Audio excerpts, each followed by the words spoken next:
자, 한눈에 쏙입니다. 50총선과 대한민국 정부 수립 이렇게 나와 있는데 일단 50총선거 1948년 5월 10일 날 김구의 한국 독립단, 그 다음 김주식의 중도파, 공산주의자 선거 불참, 이승만과 한국민주당 일부 중도 세력만 출마한 가운데 재헌국회 구성, 임기 2년의 재헌국회의원이 선출이 되었다. 이 총선거를 통해서 국회의원, 헌법을 만든 해 임기 2년짜리 국회의원이 선출이 되었죠.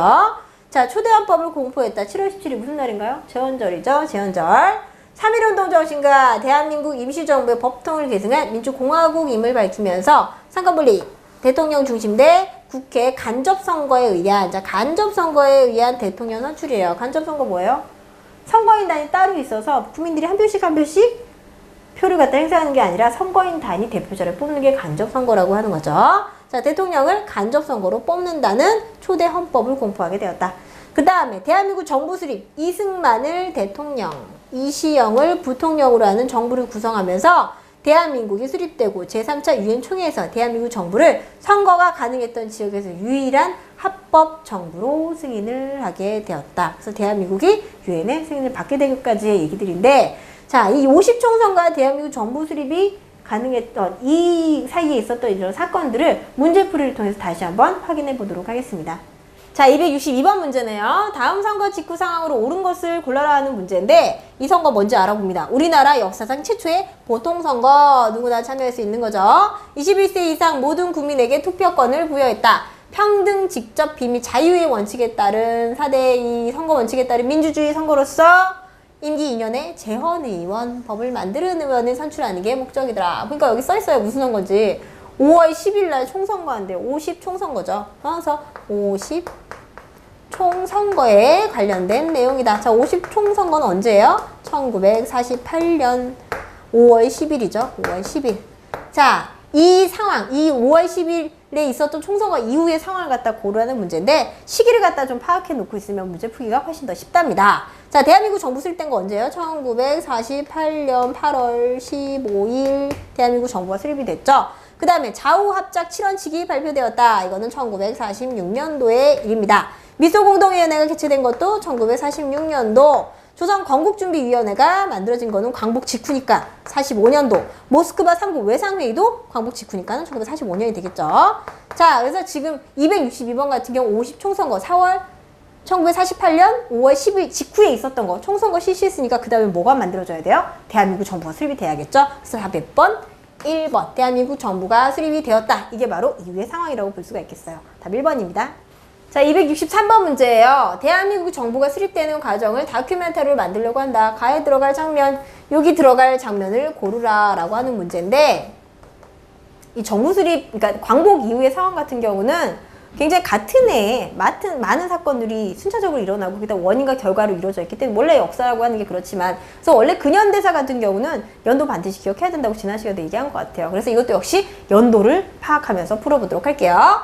자, 남북협상을 위해 38도선을 넘는 김구 이렇게 나와 있는데 이 김구가 38도선을 넘었던 건 언제? 1948년 4월의 일이랍니다. 왜냐면은 왜 남북협상을 했느냐? 이 남한만 단독 정부를 수립하자, 북한만 정부를 수립하자. 정부가요, 남만이랑 북한이랑 따로따로 수립이 되게 되니까 그러면 남북이 분단될 수밖에 없잖아요. 그래서 그걸 막기 위해서 이 김구 선생님이 김규식과 함께 북한으로 건너가서 김일성과 김두봉을 만나고 오는 게 바로 남북협상입니다. 그래서 갔는데 별로 사실 성과가 없어요. 그리고 5월달이 되면은 그냥 남한만 총선거를 실시해서 대한민국 정부가 수립이 되는 거죠. 자, 이승만 초대 대통령이 취임 선서를 한다. 대통령이 취임했다라고 하는 건 정부가 수립됐다라고 하는 얘기이기 때문에 정부 수립 언제예요? 1948년 8월 15일, 8월의 일이다. 그럼 가에 들어가는 거는 바로 이 가운데 있었던 사건이라고 하는 게 문제라고 보시면 되겠죠.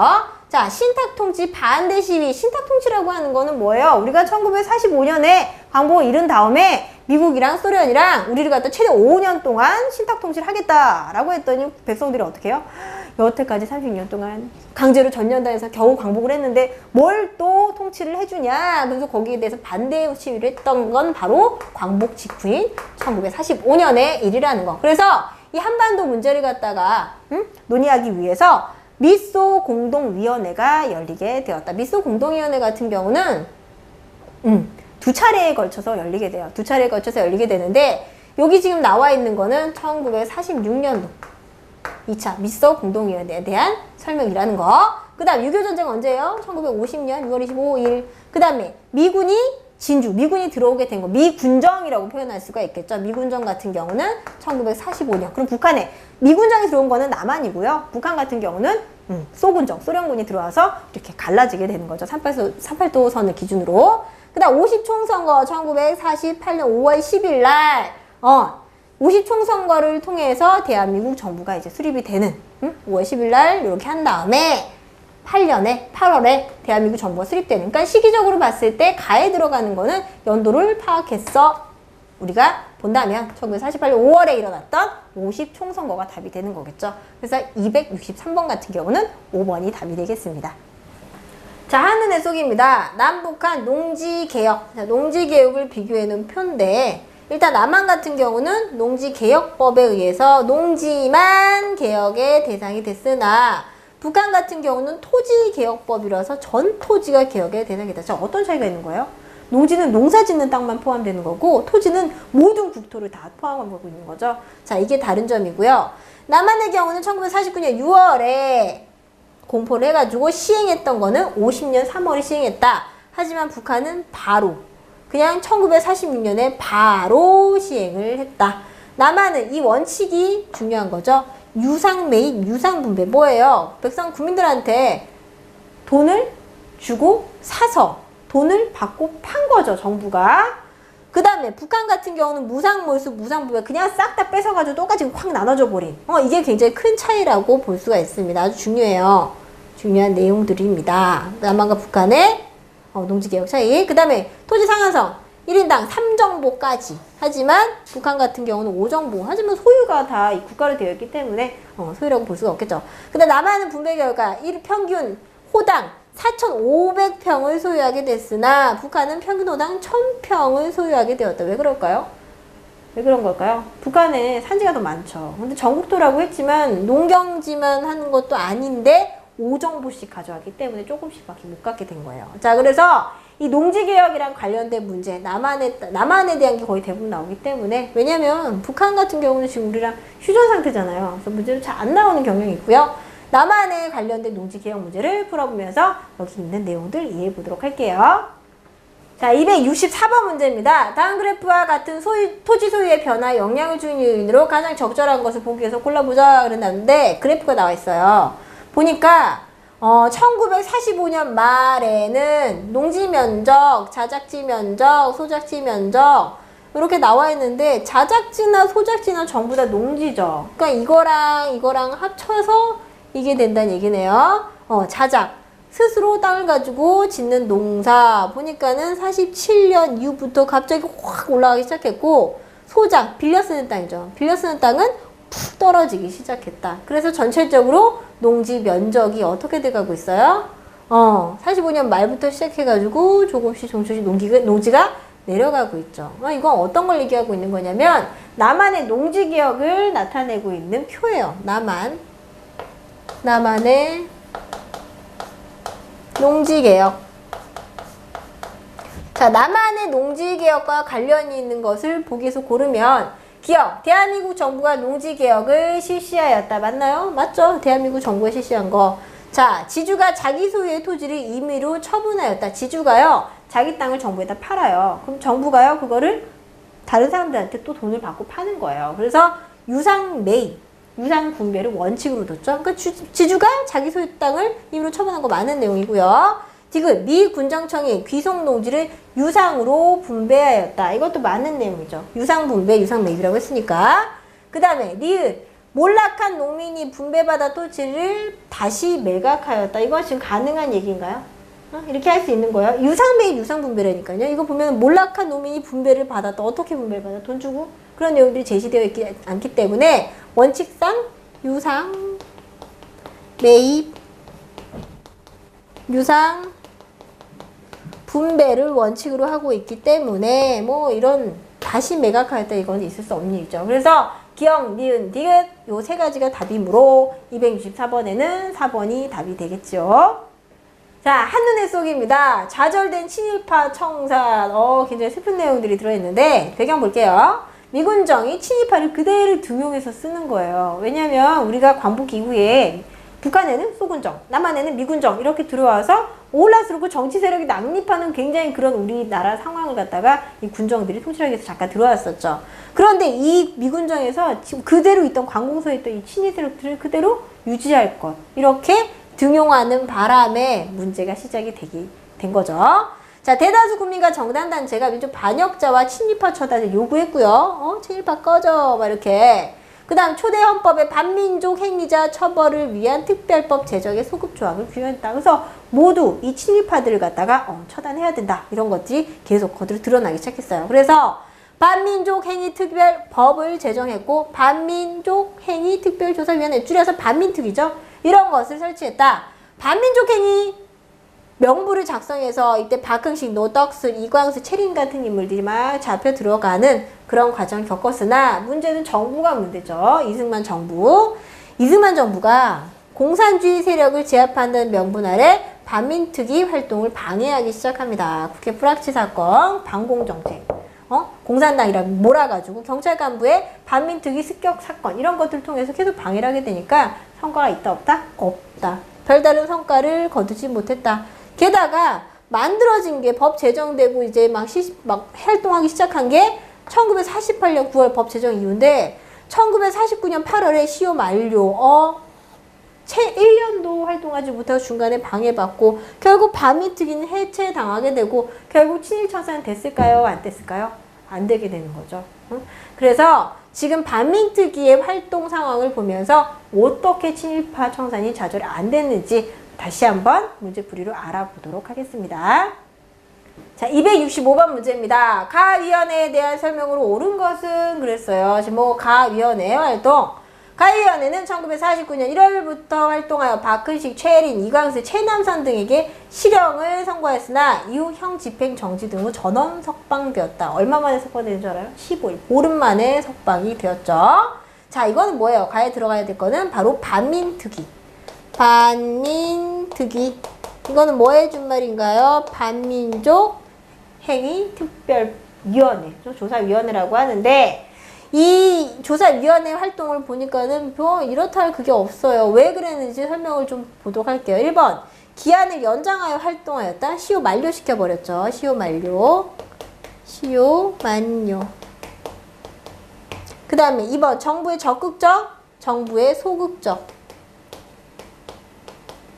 그 다음 미군정청의 인준을 받아 활동하였다. 인준을 받아서 활동할 수가 없죠. 미군정청이 여기 왜 들어가 있나요? 미군정은 끝났을 때 끝나는 건데 왜냐면 우리 1948년도에 정부가 수립이 되어 있는데 미군정이 왜 들어와요? 상관이 없죠. 제왕국회에서 제정된 법에 근거하였다. 그래서 반민족 행위특별법을 제정하게 되고요. 신탁통치를 해결하기 위하여 조직하였다. 신탁통치 문제는 뭐예요? 미소공동위원회죠.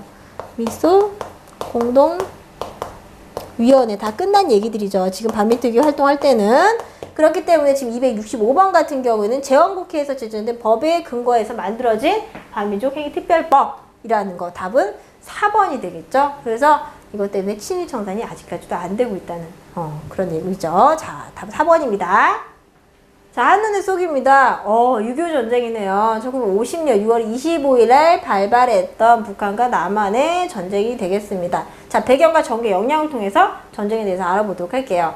배경 보니까 냉전 체제. 냉전 뭔가요? 콜드워라 그래서 우리 2차 세계전쟁이 끝난 다음에 소련과 미국을 중심으로 해서 이 양극화 대립구도를 만들고 있을 때의 상황이고요. 중국이 공산화되고 주한미군이 철수하게 되고 미국이 에치슨 선언. 야, 이거 중요하죠. 에치슨 선언. 을 하게 되면서 전쟁이 발발하게 되었다. 자, 우리 중국, 북한과 이렇게 국경을 맞대고 있는 중국이 어떻게 됐다고요? 공산화되면서 주한미군이 49년도에 철수를 하게 되었대. 왜냐하면 48년도 8월 15일 강복하게 되면서 정부 수립되잖아요. 더 이상 있을 이유가 없는 거죠. 철수하게 되었고요. 50년이 되면은 미국의 국방장관이던 에치슨 라인이라는 걸 그어버려요. 그래서 태평양을 이렇게 방비하는 거에서 이 에치슨 라인에 들어와 있는 것만 들어와 있는 지역만 미국이 방비를 하고 그 밖을 미국이 방비하지 않는데 이 에치슨 라인에서 우리나라가 빠져버리게 된 거예요. 그래서 미국이 방비를 하게 되지 않는, 방비를 안 하게 되는 이런 결과를 이런 배경이 돼버리니까 북한이 남침하게 됐다. 같은 해죠? 에치슨 선언이랑.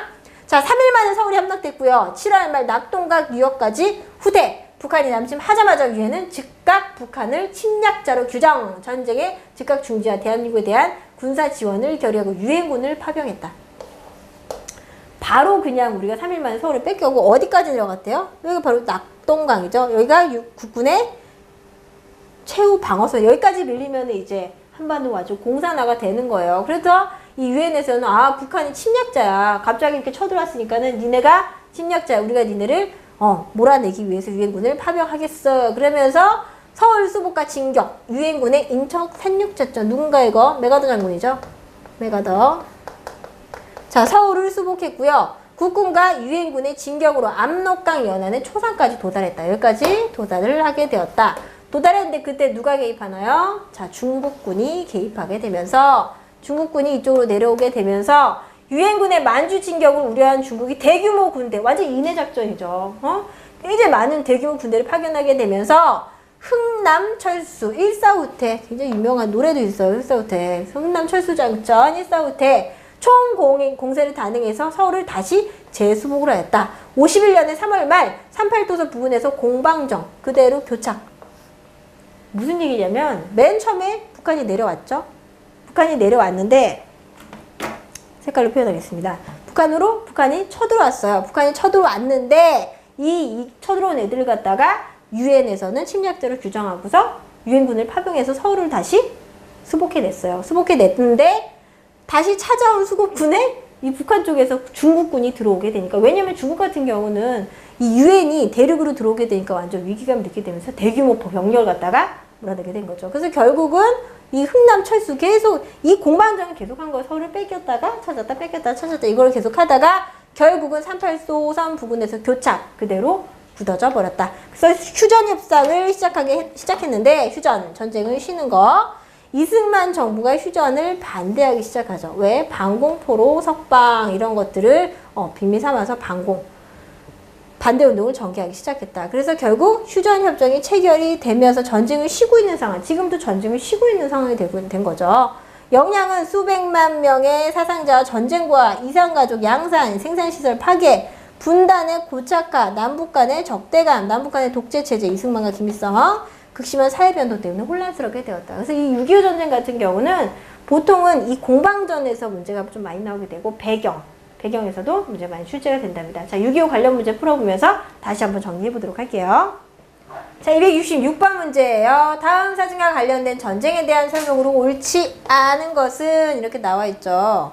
보니까 피난 가고 있는 그림들이 계속 많이 나와 있는데 이거 두 개 다 뭐에 대한 문제? 6.25에 대한 6.25 전쟁에 관련된 문제다라고 보시면 되고요. 옳지 않은 거 고르라고 했는데 6.25 전쟁 왜 났다? 북한군의 남침으로 시작되었고 에치슨 선언이 발발 배경 중에 하나였다. 중국의 개입으로 일사후퇴가 일어났다.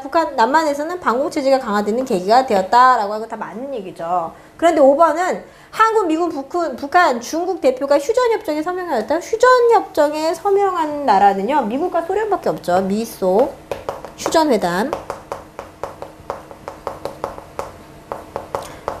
자, 여기에 서명하게 되면서 그리고 우리는 미국이란 한미 상호 방위 조약을 체결을 하게 되면서 지금과 같이 이렇게 고착화되는 전쟁이 멈춰지게 되는 상황이 발생하게 되었다. 그래서 266번 같은 경우 옳지 않은 설명 몇 번이에요? 5번이 답이 되겠습니다.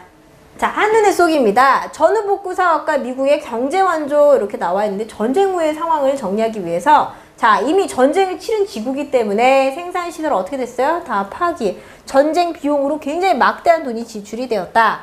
그리고 제조업에도 큰 피해, 물가는 폭등하게 되고요. 전후 경제정책을 실시하게 되면서 기속재산 불화, 정후 복구 사업 이런 것들 실시하게 되면서 기간시설을 보수한다. 원래 우리가 기반, 나라를 운영하는데 필요한 것들을 다시 개보수하고요. 섬유, 식품, 이 면, 제당, 제부, 이거 뭐라 그랬죠? 세 가지 하얀색 산업. 300산업을 중심으로 해서 계속 산업을 갖다 복구시키려고 했었다. 자, 미국의 과잉 생산 농산물 처리, 경제 불안으로 인한 한국 정치가 불안한 걸 방지하기 위해서 생필품, 산백, 원료를 집중적으로 원조를 하고 있다가 상배 산업이 발달하게 되면서 재벌화, 국내 농업 기반 파괴. 왜요? 미국의 과잉 생산, 너무 많이 생산된 농작물을 갖다 우리나라에 막 해서 들어오게 되니까 우리 국내 농업은 어떻게 돼요? 파괴되게 되었고, 한국 경제 미국 종속, 계속 원조를 받았기 때문에 미국에 완전히 종속되는 결과를 낳게 되었다. 자, 그래서 미국의 경제 원조가 계속 좋은 것만은 아니죠. 이렇게 되면서 이것과 관련된 문제, 저는 복구사학과 미국 경제 원조와 관련된 문제를 풀어보면서 이 시기에 사회보수 다시 한번 좀 알아보도록 할게요. 자, 267번입니다. 다음 화폐 개혁에 대한 설명으로 옳은 것은 그랬는데 자료를 보니까 정부는 2월 15일 대통령 긴급명령 13호를 통해 전쟁으로 인한 생산량 저하와 전쟁 비용 증대로 인한 통화 팽창을 억제하기 위하여 긴급통화 조치령을 발표하였다. 그때까지 써오던 원 단위의 화폐 유통을 중지하고 환 단위의 새 화폐로 바꿨는데 12만 8천 원이었던 쌀 한 값이 1280판이 되었다. 바꿨네요. 이 단위도 바꾸고 화폐 개혁을 실시했네요. 자, 이거에 대한 설명으로 옳은 거를 골라보라는 내용인데 지금 제1은행권 본위 화폐로 하였다 이렇게 나오는데 제1은행권이 아니라 원래는 이게 원래 전쟁 중에 일어나게 된 일이라서 맨 처음에는 조선은행권 은행권을 쓰다가 여기저기서 불법 화폐가 막 만들어지기 시작하는 거예요. 그래서 전부 다 회수를 해가지고 어떻게 바꿨다? 한국은행권으로 바꾸게 되었다. 한국은행권. 그래서 제1은행권 아니라는 거 틀렸다. 그 다음에 2번 경제개발 자금을 마련하기 위해서 실시하였다. 그게 아니라 너무 사회가 돈이 막 남발되고 혼란스럽고 물가는 치솟고 이런 걸 좀 수습하기 위해서 실시된 거죠. 경제 개발이 우선이 아니라 지금은 말 그대로 혼란스러운 걸 진정시키는 게 목적이었기 때문에 2번도 아니다. 그 다음 기존 화폐를 갑을 병종으로 구분하여 교환해 주었다고 어서 많이 보던 건데요. 이거는 메가다의 화폐 개혁에 따른 거기 때문에 시기가 전혀 맞지가 않다는 거. 그 다음에 4번에 정권 교체 후 은닉자금을 끌어내기 위하여 실시하였다. 지금 전쟁 중에 실시했다 그랬죠. 정권 교체가 아니라 전쟁 중. 그래서 답은 몇 번이에요? 이승만의 화폐 개혁은 화폐 난발로 인한 혼란과 인플레이션을 수습하기 위해서. 왜요? 전쟁 중에 일어났기 때문에 굉장히 혼란 상황이었다라고 하는 거. 그래서 답은 267번 같은 경우는 5번이 답이 되겠습니다. 자, 한눈에 쏙입니다. 이승만 정부의 독재 체제 이렇게 나와 있는데 우리 초대 대통령 이승만이 이 권력을 계속 유지를 하기 위해서 독재를 실시했다. 독재 체제를 만들어냈다라고 하는 게 표로 정리가 되어 있어요. 배경부터 하나씩 뜯어보도록 할게요. 일단 친일파 청산, 농지개혁, 국배 척결의 소극적. 이 끝난 거 아닌가요? 친일파도 청산 안 하고 농지개혁도 제대로 안 하고 부패 척결도 안 하고 전쟁도 미적지지근하게 끝나고 이렇게 되니까 국민들의 지지, 국회의원의 지지가 떨어질 수밖에 없었다. 그리고 우리 대통령 선거할 때 누가 뽑았어요? 국민들이 뽑았어요? 아니에요. 국회의원들이 뽑았죠. 간선제였기 때문에. 자, 그래서 2대 국회의원 선거의 결과 이승만의 지지 세력, 그러니까 이승만을 뽑았던 국회의원들을 다 떨어뜨려 버린 거예요. 국민들이. 왜냐하면 정치를 못하니까. 자, 국회에서 간접 선거로는 이승만의 재선, 다시 한번 대통령에 당선이 되는 게 어려워지게 되자 과정, 백골단, 딱벌대. 정말 발음도 어려운 이건 다 뭐냐? 깡패들이죠, 깡패들. 깡패들을 동원하여 공포 분위기를 조성한 다음에 후방 지역에 계엄령을 선포해 놓고 야당 국회의원들을 헌병대로 연행을 했다. 그래서 여당의 대통령 직선제, 국민들을 한 표씩 한 표씩 표를 내가지고 대통령 뽑게 하는 거. 직선제안과 야당의 내각 책임제안을 발췌, 절충하여 개헌안을 상정했다. 법을 만들었죠. 그런데 선거를 하는데 길이 일어서가지고 표결을 했대요. 일어서로. 할 사람 그럼 일어서고 안 할 사람 앉아있으면 되고. 자, 이건 뭐 공개 선거인데다가 뭐 엉망진창이죠. 자, 진행된 국회 투표에서 반대표 없이 통과되었다. 반대표가 없대요. 만장일치. 이렇게 돼서 통과되어서 결과 2대 대통령 선거에서 이승만이 대통령에 당선이 될 수가 있게 되었다. 자, 발췌배원 같은 경우는 뭐예요? 간선제를 직선제로 바꾼 거죠. 왜요? 이승만이 대통령에 당선되고 싶은데 지지 세력이 다 떨어져 버렸으니까 정치를 못해서. 자, 그 다음에 나오는 건 뭐예요? 4.4 5.2 개헌. 배경. 제3대 국회의원 선거에서 자유당이 압승하게 되었다. 초대 대통령의 하에 중임 제안을 철폐하는 헌법 개정안을 국회에 제출했다. 자유당. 자, 누구의 정당이에요? 이승만이 만든 정당이죠?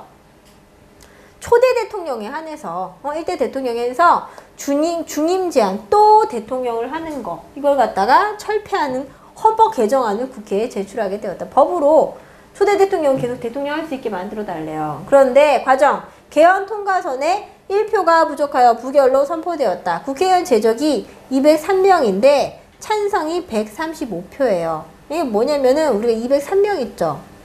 적어도 여기서 3분의 2 정도는 찬성을 해야지 이게 찬성이 되는 건데 3으로 나눠보니까 몇이 나오나요? 6, 18, 23, 7, 21, 2 하면서 6, 6, 6, 6, 6, 쭉쭉쭉쭉 이게 3분의 1이잖아요. 3분의 2 하면 몇이 되는 거예요?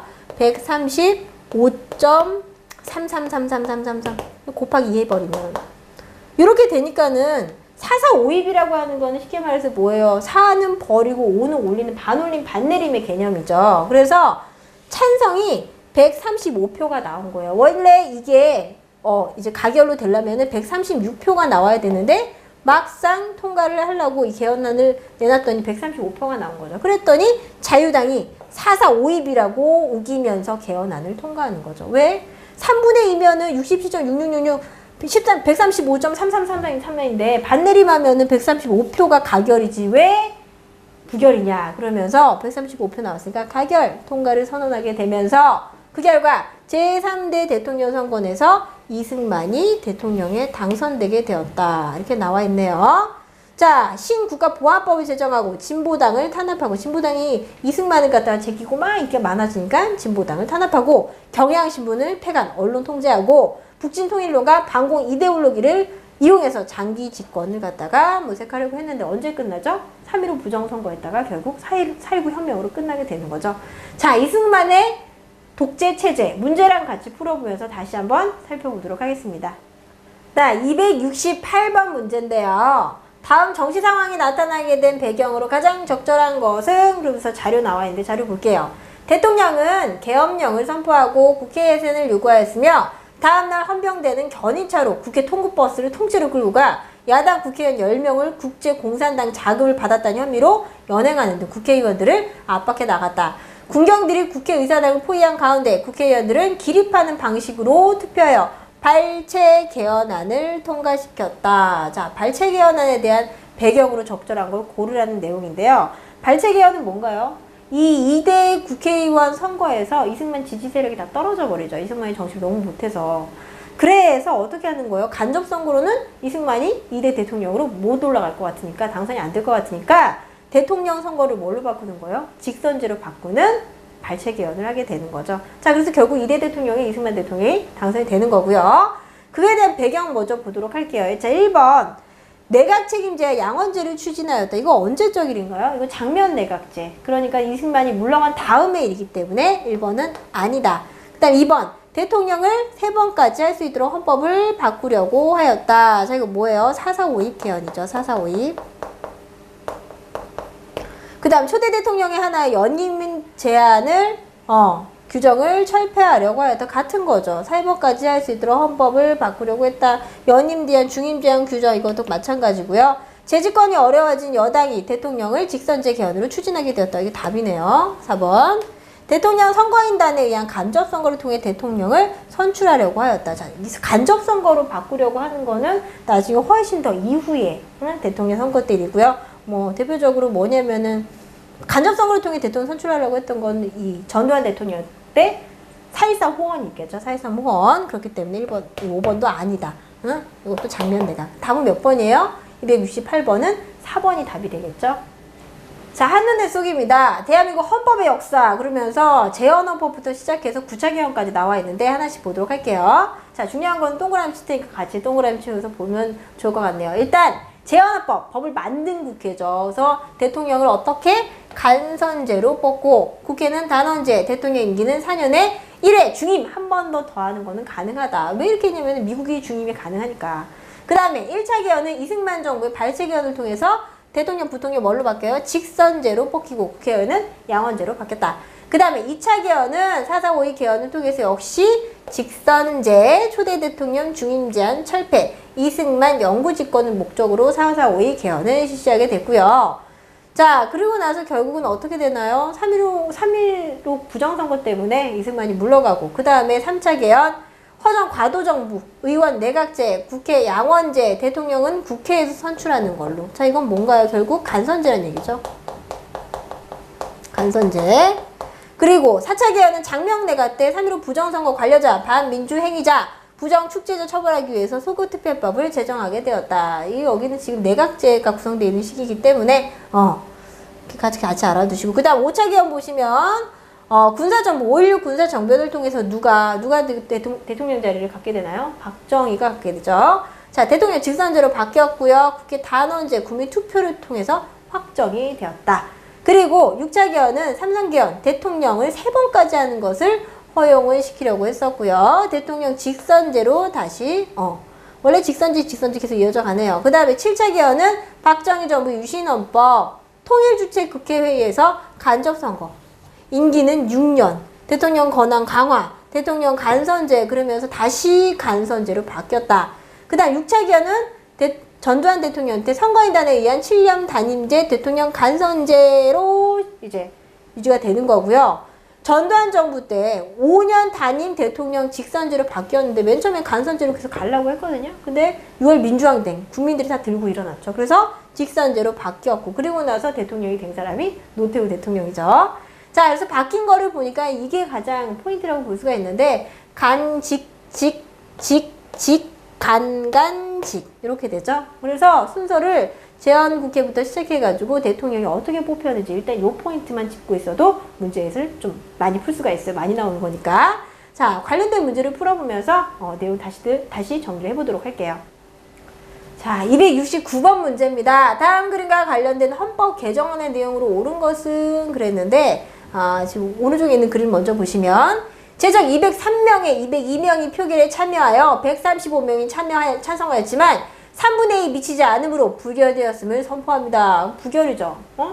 안 됐어요. 안 됐는데 이틀 뒤에 203명의 3분의 2은 135.333333입니다. 4452 하면 135명이므로 헌법 개정안이 가결되었음을 정정하여 선포합니다. 사람들 다 난리 났죠? 자, 이거 뭐예요? 4452 개헌이죠. 4452 개헌. 4452 개헌이다. 언제?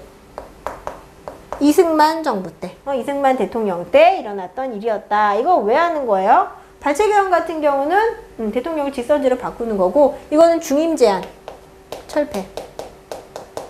제한, 대통령이 계속 하고 싶어가지고 중임 제한 철폐를 하기 위해서 4452 개헌을 하게 되었다. 내용으로 옳은 것은, 자, 양원제에 의한 의원 내각제, 이거 아니고요. 대통령 직선제에 의한 5년 단임제, 대통령 선거인단에 의한 7년 단임제, 통일주체 국민회의에서 대통령을 선출했다. 이런 것들은 전부 다 뭐예요? 이승만 이후에 일어났던 일들이고요. 초대 대통령의 하나의 중임 제한을 철폐한다는 규정을 폐지한다라고 하는 5번이 바로 답이 되겠죠. 그래서 269번 같은 경우는 5번이 답입니다.